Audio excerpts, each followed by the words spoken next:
Mmoja ya wasia muhimu katika zama zetu ni kwamba Uislamu hauna jiografia. Hivi ndio Mtume alitufundisha, ndio ile laisa minna man la yahtamu bi umuri muslimin. Waislamu katika ulimwengu mzima wote wanahusiana, bali Sayyidi alienda zaidi ya hapo. Si Waislamu tu, yoyote mwenye kudhulumiwa ambaye ni mustadhafu katika ulimwengu, yeye alikuwa sauti ya kumtetea. Mmoja ya wasia Imamu Ali alisemaje? Fakuna lidhalimi walilmadhlumi aunan, lidhalimi khasman walilmadhlumi aunan.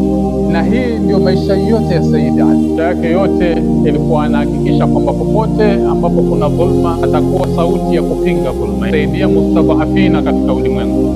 Na sote katika maisha yetu, hata hapa Kenya, ukijirudia vizuri utakuta kuna sehemu Sayyid Ali alikutetea. Falsafa ya Quds al-alami ambayo leo Mayahudi wanaangalia klipu moja ya huyu mzungumzaji wa Kiarabu wa Kiyahudi akieleza kwamba Quds al-alami ni siku ambayo Khomeini aliwavuta kwake, wala si kitu ya Waislamu, akijaribu kutia fitna ya kutenganisha watu. Lakini ukirudia Quds al-alami ni siku ya mustadhafina fil alam. Ilikuwa falsafa ya Imam al-Khomeini. Siku ya Quds ya kiulimwengu ni siku ya kuwatetea walionyangeshwa katika ulimwengu, ikiwa unwani ya kwanza ni Falastini, lakini inaenda zaidi hapo. Yani kuna misdaq ambao ni abraz, ambao ni Falastini, ambao ilikuwa ndio chanzo, lakini mpaka leo wanaodhulumiwa si Falastini peke yake, hata huku kwetu Kenya kuna dhulma, sio?